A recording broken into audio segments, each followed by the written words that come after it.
Oi, gente, eu sou a Bárbara. E eu sou a Beatriz.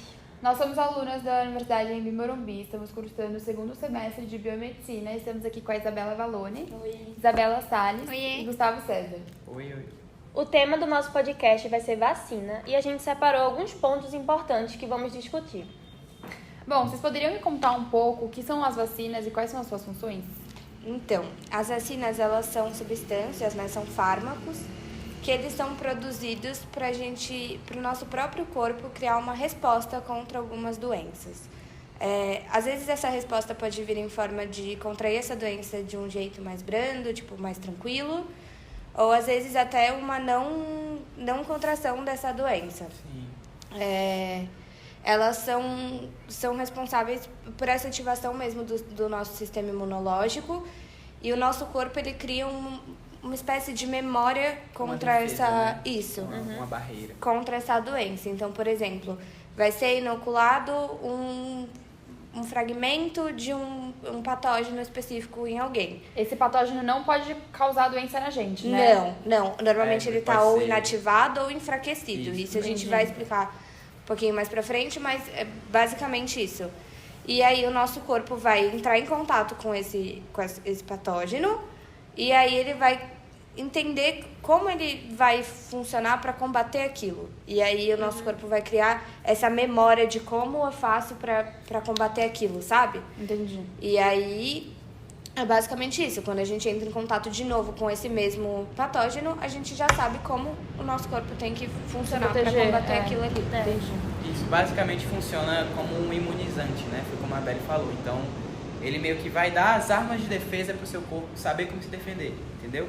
Imagina uma situação que você tem um vírus novo, certo? A gente pode usar o exemplo aqui, o Covid. A gente não conhece ele, não sabe como ele ataca, entendeu? Então, a vacina, fazendo uma analogia aqui, meio que vai falar assim, ó, esse vírus ele ataca assim, dessa forma, entendeu? Ele vai mostrar para o nosso corpo como que ele pode fazer para contra-atacar e se defender, entendeu? De uma linguagem popular e uma analogia é basicamente isso. Então, a vacina é isso, ela é um imunizante que vai mostrar para o seu corpo como se defender das doenças, entendeu? Entendi. Eu achei muito interessante porque, assim, muita gente acha que vacina é pra você não pegar a doença e vocês Não. explicaram que exatamente que não é isso, né? Exato. É pra ajudar o corpo a É. combater a doença, não necessariamente porque você toma uma vacina que você nunca mais vai contrair Não, a doença. você pode contrair a doença. Esse não é o Inclusive, é objetivo comum. dela. Só que você tem já uma memória de como responder Os seus sintomas não vão ser tão fortes Exatamente. como se você não tivesse Exato. tomado a vacina, pra você amenizar os Geralmente, sintomas. quando a gente produz a vacina, a gente sempre tenta evitar a letalidade da doença, entendeu? Então, certa doença matava muito no passado. Por conta das vacinas hoje em dia, ela não mata mais. Então, a gente considera que ela está erradicada, entendeu? Sim. Entendi. Pois é. Outro ponto importante que a gente quer debater aqui é qual é a história da vacina e como ela foi feita. Então, Bia, você acha que há quantos anos existe a vacina? Chuta aí. Muitos. Chuta, fala um número, fala qualquer número. Ah, Há uns 100 anos, 50 anos, vai, sei lá. acho que uns 200 anos, Mais, 300, mais, 400, mais um pouco. 500. Aproximadamente isso. Pra gente Nossa, falar de vacina, bastante. a gente tem que falar sobre, não especificamente a vacina em si, mas de quando o ser humano sacou que ele pode se imunizar de doenças, certo? Então, os primeiros casos da humanidade tentando se imunizar de doenças são do século XVI, certo? No Império Chinês, em que as pessoas tentavam se imunizar da varíola. E como que isso era feito, né? Isso era feito através de um processo chamado variolação. Isso é muito curioso porque a maioria das pessoas tendem a acreditar no popular que vacina é uma coisa muito recente, por ser uma tecnologia, nossa, biomédica, vai lá no microscópio e fabrica um fármaco super foda e bilhões de investimento para fazer um fármaco, mas na verdade é algo muito antigo, certo? Não é tipo algo de 100 anos atrás, de 50 anos atrás, não é algo da época tipo pós-segunda guerra, de revolução industrial. Realmente a gente tem casos de imunização na humanidade que já fazem muito tempo. E o primeiro foi com essa tal de variolação, certo? Mas o que é variolação, certo? Variolação não é nada mais, nada menos do que isso. É um pouco nojento, tá? Mas vocês vão entender o que é. Lá no século XVI, o que matava geral, assim, era uma doença chamada varíola. Todo mundo conhece, né? Já não existe mais, tá voltando aí, enfim. E o que eles faziam? A varíola causava feridas na pele, certo? Eles pegavam essas feridas, colocavam no sol, certo? E aí elas ficavam crocantes, tá ligado? Ficavam meio crocantezinhas assim. Eles cortavam a ferida da pele? Eles tiravam as feridas das pessoas que estavam infectadas com varíola, entendeu? Tipo, secava. Um pedacinho assim, Isso. né? E aí colocavam num potinho assim e colocavam no sol. E aí elas secavam. Depois que elas secavam, eles trituravam ela. E aí virava meio que um pó de varíola, certo? Nossa. E aí o que eles faziam, né? Não muito ético hoje em dia. Colocavam esse pó num canudo, colocavam no nariz do cidadão e assopravam. Certo? Meu Deus. E aí o que acontecia? Na maioria das vezes o cidadão morria. Mas quando ele não morria, aí o que acontecia? Ele nunca mais morria de varíola. Nossa. Ele estava imunizado, certo? Que Era uma viagem. forma de você apresentar o corpo àquele antígeno. Óbvio que é uma forma não muito ética, muito mais antiga, E certo? não tinha muito noção de tipo... Do perigo que isso Do poderia perigo, ser. claro, não uma era nada técnica. calculado, assim, pra ser E feito. claro, esse processo de variolação, ele foi sendo passado aos longos da geração. Tribos africanas também datam de fazerem esse processo também. Em processos culturais, por exemplo, tinham processos de tribos africanas que isso era meio que um ritual, entendeu? Era como se fosse assim, uma luta contra um espírito, entendeu? Eles imunizavam a pessoa e eles identificavam a febre como se fosse algo divino, entendeu? Então, e como que esse processo foi se espalhando para o mundo, certo? Como que esse processo chegou, por exemplo, na Europa, nos Estados Unidos? Na Europa, basicamente chegou através do comércio de especiarias, certo? Foi assim que os europeus conheceram o processo de variolação. E os americanos, né, aqui chegou através da escravidão, da Escravidão. escravidão, né? Um escravo negro foi levado para os Estados Unidos e apresentou o processo de variolação. E a gente pensa assim, meu Deus, mas será que eles tinham um olhar religioso sobre isso? Será que eles tinham um olhar meio assim, não, acho que isso é cultural? Não tinham, justamente porque o George Washington, durante a Guerra Civil Americana, ele ordenou que os seus exércitos inteiros, lá nos anos 1777, ele ordenou que os exércitos inteiros passassem pelo processo de variolação, entendeu? Para evitar que seus soldados, durante a guerra, ficassem doentes. Então, assim, se um líder de um país que estava em guerra civil tomou essa decisão, é porque realmente era um método confiável, certo? Mas realmente... Mas já tinha alguma evolução nesse método? Ainda era feito da mesma ele forma? ainda era feito de uma forma bem arcaica, certo? E era só contra a varíola. Era só contra a varíola, porque era a doença que mais matava na época. Entendi. Pode ser que fossem outras doenças que ainda não tinham sido descobertas, entendeu? Aham. Mas a principal era a varíola. O nome vacina, ele vem de vaca, tá? Mas ele vem da vaca por causa de outra história. E é aí que surge a vacina, onde a gente conhece uma figura muito importante nesse meio, que é o Edward Jenner, certo? Que é o famoso pai da vacina. Ele é o criador da vacina. E esse cara, ele foi tão condecorado que vocês não têm noção. Tipo assim, a gente sempre pensa assim que a vacina é uma coisa muito recente para a gente ter feito a vacina do Covid em tempo recorde. Mas a vacina da varíola, ela dá para dizer que ela foi desenvolvida desde a época do Jenner. Então, pelo menos aí uns 350 anos de desenvolvimento. muito tempo. Entendeu? É. Aí, como que o Jenner desenvolveu essa vacina? Essa é a parte mais legal da história. Tava ele lá de boa, o cientista estudando lá em Londres, tá? Foi na Inglaterra. E ele viu lá que a varíola tava matando geral. Morria gente pra lá, morria gente pra cá. Falou, meu Deus, o que é que eu posso fazer? Então, continuando sobre o Jenner, como que ele sacou, certo? Existia um boato na Inglaterra Antiga que quem cuidava de vaca não morria de varíola, certo? Um ditado popular, sabe? Tipo, casa de ferreiro, espeto de pau, essas coisas que a gente tem hoje em dia, certo? Só que a gente sabe que esses ditados, eles sempre têm um fundo de verdade. Então, o Jenner, muito inteligente naquela época, ele observou que as mulheres, as camponesas que cuidavam de vacas, elas contraíam a varíola bovina, que é mais fraca, ela é um vírus menos letal, ele é um vírus menos agressivo, se imunizavam e não morriam de varíola, certo? O máximo que elas tinham eram feridas nas mãos, e elas não contraíam a varíola humana, que matava mesmo, e ficavam imunizadas pro resto da vida.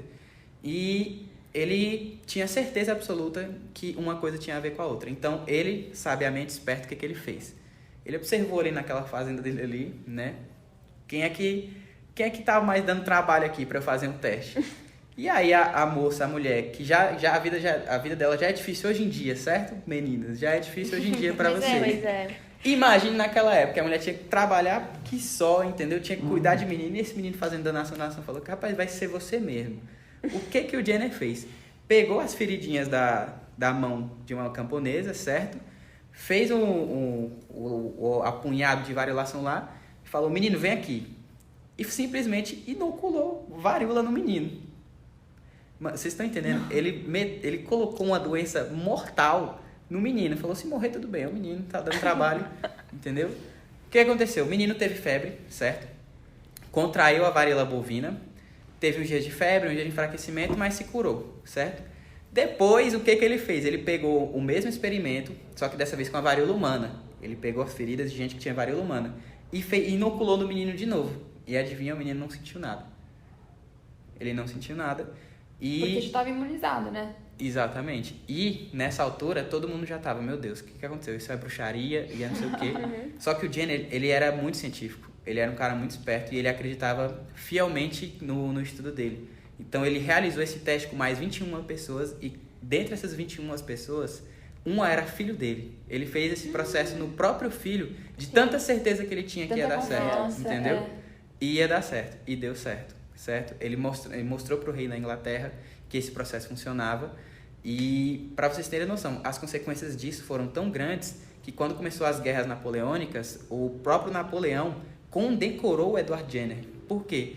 Porque depois que a França ganhou a guerra contra a Inglaterra, que foram presos soldados ingleses, o Napoleão, um dos maiores imperadores do mundo, soltou o Jenner dizendo as seguintes palavras, né?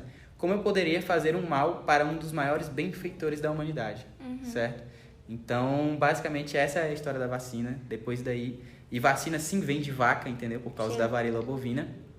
E a partir daí, a gente teve vários avanços. Teve o Louis Pasteur, que mais tarde inventou a varíola da raiva. Ele realmente inventou a vacina da forma que a gente conhece, certo? Que é líquida injetando no braço e tal. Tá.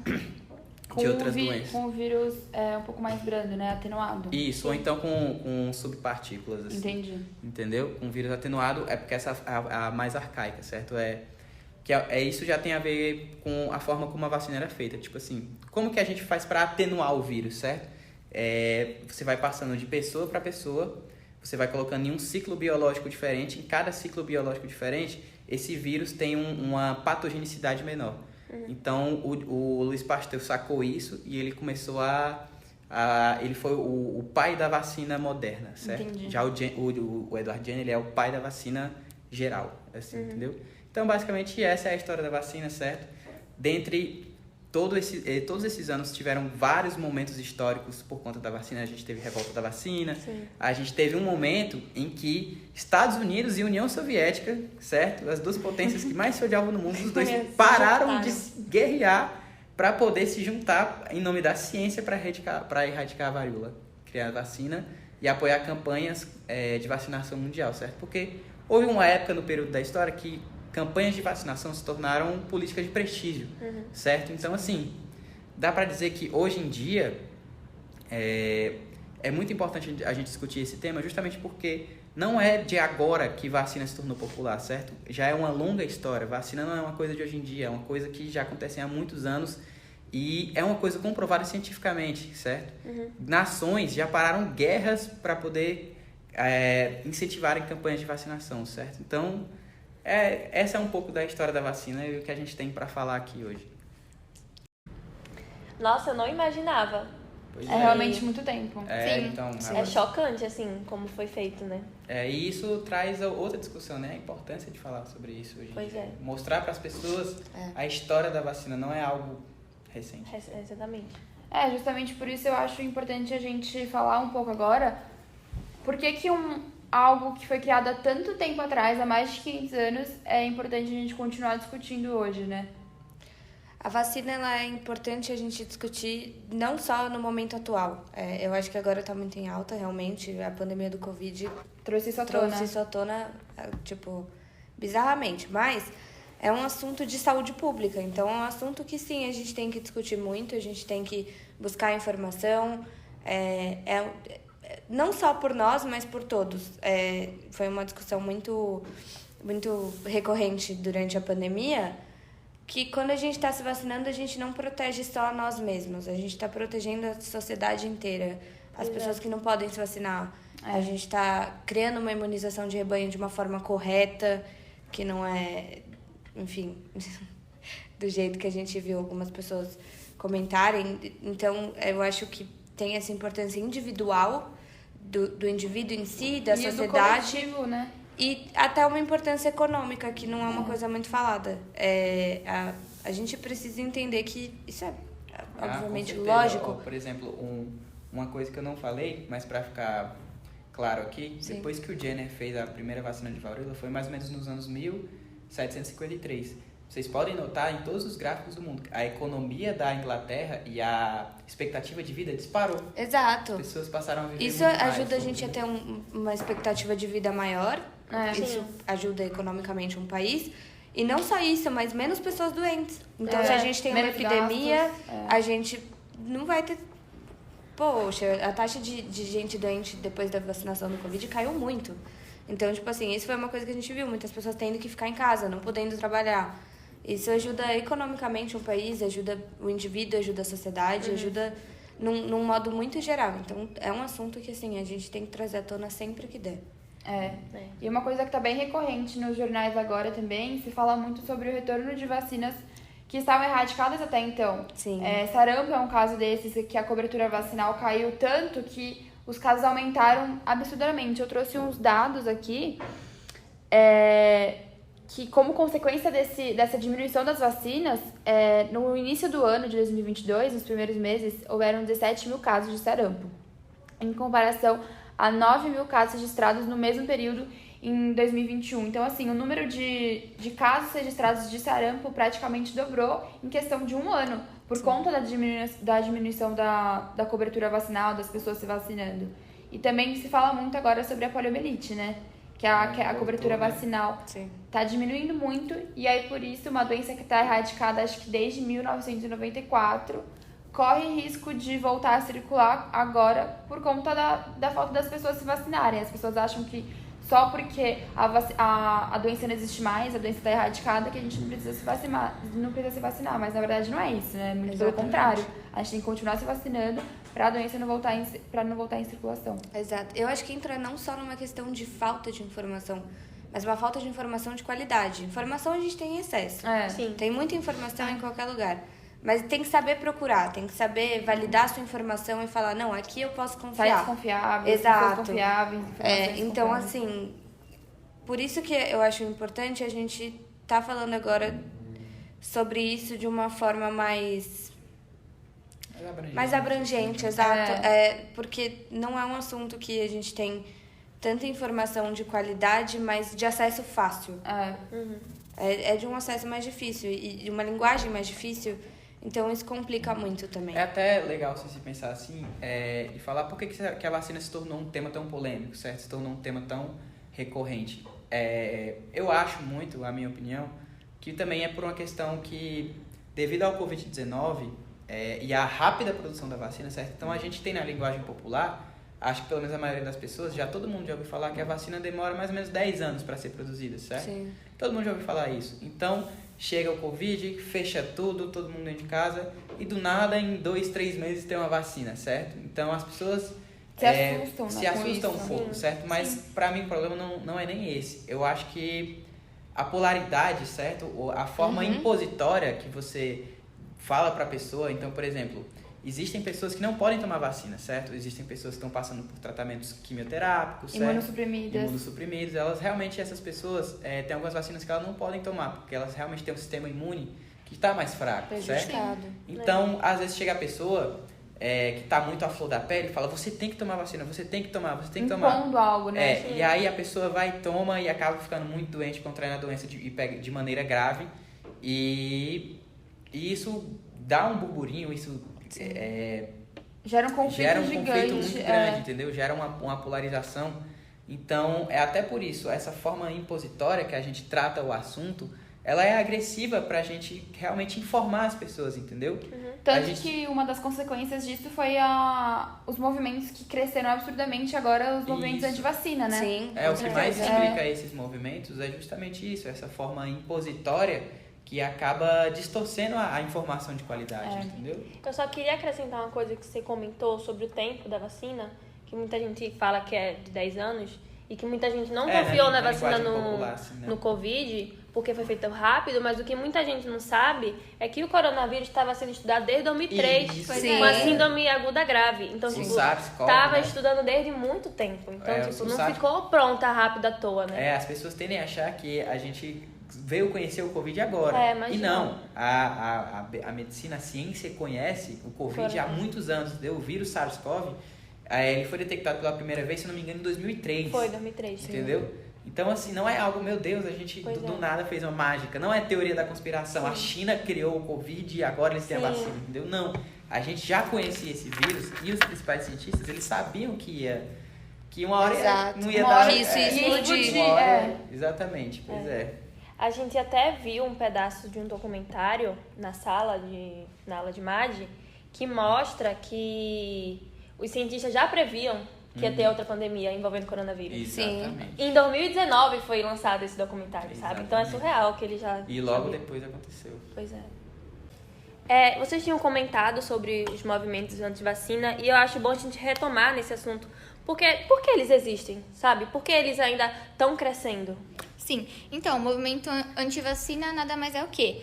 É um grupo, né, que prega que essa forma de imunização não seria correta ou seria, prejudicial à saúde. Uma coisa que compactua muito com grupos anti-vacina é a disseminação de fake news.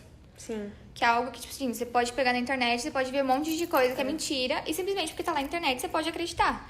Eu lembro que em 2021, quando a vacina do Covid chegou no Brasil, meu tio ficava colocando no grupo da família que a vacina tinha chip. Nossa. Sabe? Surreal. Assim. Mas tem, gente, tem o chip. Tem. Então, o movimento anti-vacina, ele começou a ganhar voz, assim, quando um cientista publicou numa revista super importante que as vacinas causavam autismo. Oxi. E aí isso foi, um cientista. Um burburinho, né? Exato, um cientista. E aí, enfim, essa revista, depois que essa publicação viralizou, pessoas importantes da mídia falando sobre isso. Então, essa informação foi chegando nas pessoas sendo uma informação falsa. Esse estudo dele não tinha base científica alguma. Então, essa revista teve que voltar atrás depois, se redimir e falar, olha, não é bem assim, esse estudo não tem base científica. Só que o que acontece? Já tinha caído na boca do povo. Então, assim, muita gente hoje usa esse discurso no movimento anti-vacina, dentro do movimento, de que a vacina causa autismo. Isso é uma mentira, deslavada, cabulosa, absurda, que não deve ser disseminada de forma alguma. Não tem correlação alguma vacina e autismo. Teve até uma questão na época do Covid, né?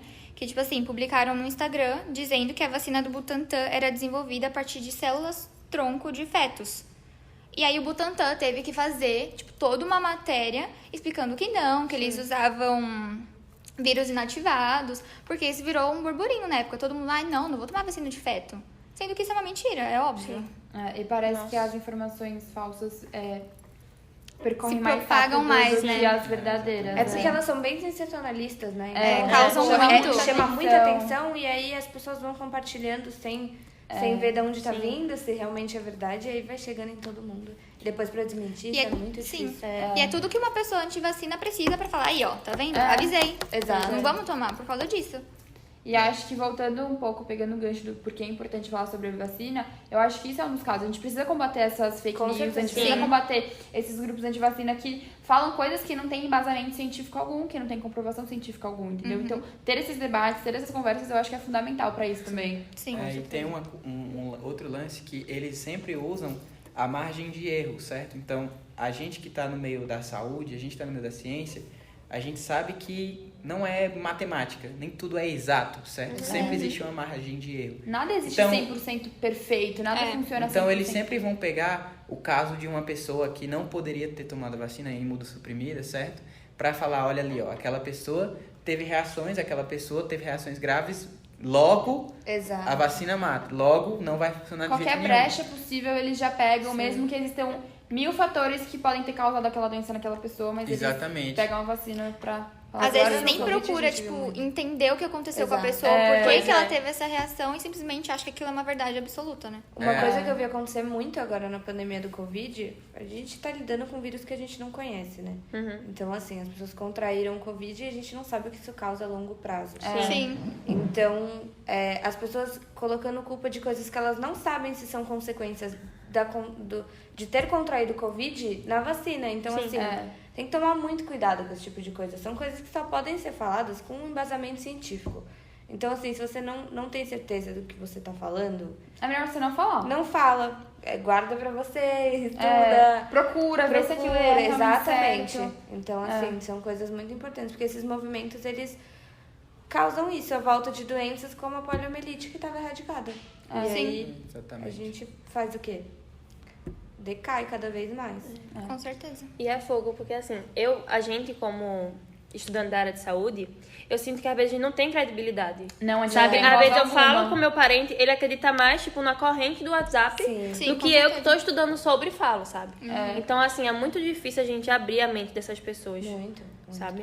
E assim, na minha opinião, acho que óbvio que a gente sempre tem que tentar informar o mais incisivamente possível. Mas eu acho que a gente nunca deve ir em tom impositório, Com certo? certeza. Sim, exatamente. Por exemplo, a gente fala-se muito sobre vacina obrigatória, certo? É uma discussão muito ampla, acho que cada um tem a sua opinião. Só que a gente tem que explicar que existem pessoas que não podem tomar vacina e por que elas não podem. O que isso não quer dizer que a vacina não vai ter um efeito real na população, que a vacina não vai erradicar doenças, entendeu? Porque ela vai. No final das contas, a vacina vai sim salvar vidas, entendeu? Sim. Apesar de existirem pessoas que não podem tomar a vacina, o fato da imunização de rebanho funcionar impede que essa doença também contraia a pessoa. Então, o fato de você se vacinar, eu que não posso me vacinar, acabo ficando seguro também, entendeu? Sim. Exato. Diminui a circulação do vírus. Exatamente. E no Brasil a gente teve um exemplo muito claro disso durante muito tempo, em que a gente era referência de vacinação no mundo. A campanha de vacinação do Brasil é referência mundial. Referência mundial. E assim, isso era assim, exemplo para muitos países. E a gente realmente erradicou muitas doenças. E aí, enfim, foi só a gente parar com essa cobertura vacinal tão alta que as doenças voltaram. Então, é lógico, é autoexplicativo que tá errado. Outro ponto importante que a gente queria conversar também é por que algumas doenças não têm vacinas. Então, para falar sobre isso, é bom a gente entender também como que vacinas são feitas, certo? Então, por exemplo, para falar por que algumas doenças não têm vacina, basicamente são alguns obstáculos, certo? O primeiro é a alta complexidade do vírus de se mutar, certo? Segundo, são características específicas, porque vírus, para quem não sabe, são nada mais nada menos do que, na linguagem popular, pedacinho de proteína, certo? Então, cada vírus tem a sua capacidade única, certo? Então, não é um padrão. Cada um tem o seu ponto específico e nem sempre é fácil estudar isso, certo? Então, por exemplo, eu vou usar como exemplo aqui o vírus HIV, tá? Cada vírus tem a sua característica única, mas, por exemplo, por que não tem vacina pro HIV? A gente já está tão avançado há tantos anos e até hoje a gente nunca conseguiu desenvolver uma vacina pro HIV, certo? Porque o HIV, ele tem a capacidade de infectar o linfócito TCD4, certo? O que é o linfócito TCD4? Ele é basicamente o nosso agente mais forte, certo? Imagina que você está numa balada, certo? Imagina que você é o Neymar, a gente está em época de Copa, e aquele segurança mais alto e mais forte do Neymar é como se ele fosse o linfócito TCD4. Então, o vírus do HIV, ele infecta justamente esse cara, certo? E como ele infecta esse cara, a célula infectada, ele literalmente não tem como se defender, certo? Então, por exemplo, o seu corpo usa o linfócito TCD4 para se defender, só que o vírus infecta esse linfócito. E aí, o que você faz? Senta e chora. Não tem o que fazer, entendeu? Realmente não tem o que fazer. Então, a gente está tentando descobrir maneiras. E outra coisa, outra característica desse vírus, ele se esconde dentro da célula e ele pode ficar lá por anos, certo? Então, no que isso implica? Você vai, desenvolve uma vacina, certo? E aplica na pessoa. Só que o vírus do HIV, ele pode ficar por anos, até 10 anos dentro da célula sem realmente causar uma infecção. Como que você vai saber se aquela vacina foi eficaz contra o vírus, sendo que ele demora muito para se manifestar. Entendeu? Complicado. Então, realmente, esse é um dos dois motivos, só tem outros vários, que não temos vacina para HIV hoje em dia, entendeu? O que a gente está fazendo hoje em dia é pessoas que têm infecção por HIV e elas conseguem controlar a infecção por um fator genético, certo? Então, a gente estuda essas pessoas para ver por que elas conseguem controlar a infecção, para quem sabe daqui para o futuro próximo a gente consiga desenvolver uma vacina. Bom, como vocês disseram que a vacina demora mais de 10 anos para ser desenvolvida, por que demora tanto? Qual é o processo dentro disso que envolve isso? Então, a gente está falando do processo de produção de uma vacina, certo? Como que a gente produz uma vacina? Então, basicamente, ela é dividida em três fases, só que vamos deixar em 4 para ficar mais fácil, certo? A primeira fase é o que a gente chama de exploratória, certo? Numa linguagem popular, é a fase de pesquisa. É algo que nossos estudantes, nós do futuro aqui, vamos pesquisar o vírus, certo, em laboratório e testar e, ver que parte dele a gente pode usar para gerar uma resposta imune, certo? Então, a gente chama essa fase de exploratória, a fase 1. Essa fase, geralmente, não é uma fase que demora tanto, certo? Ela pode demorar de meses até 1 ano, 2, mas não pode ser muito rápido, pode ser em semanas também, para vírus mais simples, certo? A fase 2 é a fase pré-clínica, que é a fase que ela é dividida em in vitro e em vivo. Em vivo, isso mesmo. É uma fase em que você testa o vírus em ciclos biológicos, certo? E em animais, justamente para você verificar se existe algum tipo de resposta em ser vivo, certo? Aí, a fase 3 é o que vai para o que você perguntou. Por que demora tanto tempo para a gente fazer uma vacina? É justamente por conta da fase 3, certo? Porque a fase 3 é a fase que a gente chama de clínica. E é onde começam os testes em humanos. E aí vem também, abre margem para gerar muitas polêmicas e tal. Mas como que funciona? A fase 1, basicamente, ela... Bem, na fase 1, consiste em ensaios de 20 a 100 pessoas, certo? Então, essa parte, ela é voluntariada, certo? Quer dizer, desculpa, essa parte ainda não é voluntariada. São pessoas escolhidas a dedos pelos cientistas que realizam, certo? E essa fase, ela visa confirmar a imunogenicidade. O que quer dizer essa palavra tão difícil? Confirmar que esse fármaco funciona em humanos, certo? Essa fase também não demora muito. É até relativamente rápido. É como se fosse confirmar uma resposta imune? Exatamente isso. É para confirmar que aquilo que funciona, você testou né? em animais funciona em humanos também. Serve também para você escolher a dosagem, certo? Se tem que ser muito, se tem que ser pouco, entendeu? O tipo também, essas coisas. Já a parte 2, ela serve para você, a fase 2, certo? Ela serve para você estabelecer a imunogenicidade. O que quer dizer isso? Traduzindo para a linguagem popular. Para você ver os efeitos colaterais, certo? Óbvio que ao longo de todas as etapas vão ter efeitos colaterais, mas é nessa parte que você testa os principais, certo? Que você vê como que você vai progredir, que tipo de vacina vai ser aquela, certo? E essa fase era um grupo de 100 a 1000 pessoas, certo? Sim. Ainda um número relativamente baixo, se tratando de uma vacina, certo? Passando a fase 2, aí a gente vai para a fase 3, que é a fase mais extensa. Essa fase geralmente é a fase que demora muitos anos, por isso que uma vacina demora muitos anos para ser desenvolvida, que é a fase 3 que a gente testa a eficácia, certo? Nessa fase, pode ser feitas com 1000, 10 mil, até 100 mil pessoas e eles são totalmente voluntariadas, entendeu? A fase 2 também é voluntariada. E como que a gente faz para testar a eficácia? Na fase 3 eles usam um método chamado duplo cego, certo? Então, vou dar um exemplo aqui. Tem 1000 pessoas, para 500 pessoas eles vão dar a vacina mesmo, para 500 pessoas eles vão dar o placebo. E é importante falar que até a pessoa que aplica a vacina não sabe se ela está dando a vacina ou o placebo. Exatamente. É bem sigiloso isso. Por isso que o método que a gente chama de duplo cego, porque nem quem recebe a vacina sabe se é a vacina ou placebo e nem quem aplica sabe se é a vacina ou placebo. Assim você consegue avaliar o resultado de uma forma em que não tem interferência externa, totalmente imparcial, entendeu? E nessa fase você testa a eficácia. E quando a gente fala de eficácia de vacina, o que a gente quer dizer? Então, por exemplo, dessas 500 pessoas, certo? Se das 500 pessoas, as 500 que tomaram o placebo contraíram a vacina e 200 tiveram sintomas graves, já as outras 500 que tomaram a vacina e apenas 10 tiveram sintomas graves, então assim você tem um desfecho de 190 pessoas que não tiveram sintomas graves. E isso é sensacional para a ciência, entendeu? E é assim que a gente produz uma vacina. E aí a gente vai para a última fase, que é a fase 4, que a gente chama de farmacovigilância, que é justamente levar essa vacina para o mercado e ver o custo-benefício delas, porque às vezes as pessoas não vão tomar essa vacina, entendeu? Às vezes a doença se erradica, não tem para que você gastar mais, e também serve para avaliar resultados. Então, por exemplo, às vezes a vacina dá muita reação quando vai para a população geral, então essa fase é de farmacovigilância, de você ficar testando e continuar vigiando os efeitos dessa vacina. Então, basicamente é assim que é feita a vacina. Entendi. Então, são 4 etapas e dentro da terceira etapa tem mais 3 fases. Exatamente. Isso, entendi. É assim que é feita a vacina. O último ponto que a gente quer discutir aqui no podcast é quais são as questões que podem adiar a vacina. Bom, existem algumas questões, né, que podem adiar a vacinação. E lembrando que podem, porque cada pessoa é uma pessoa e um organismo é diferente do outro. Então, você tem que ver com o seu médico.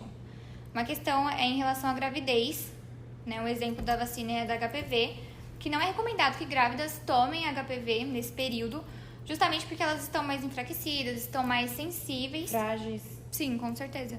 E também em tratamentos com corticoide e transfusão sanguínea, justamente também pelo enfraquecimento do sistema imune, que é a imunossupressão.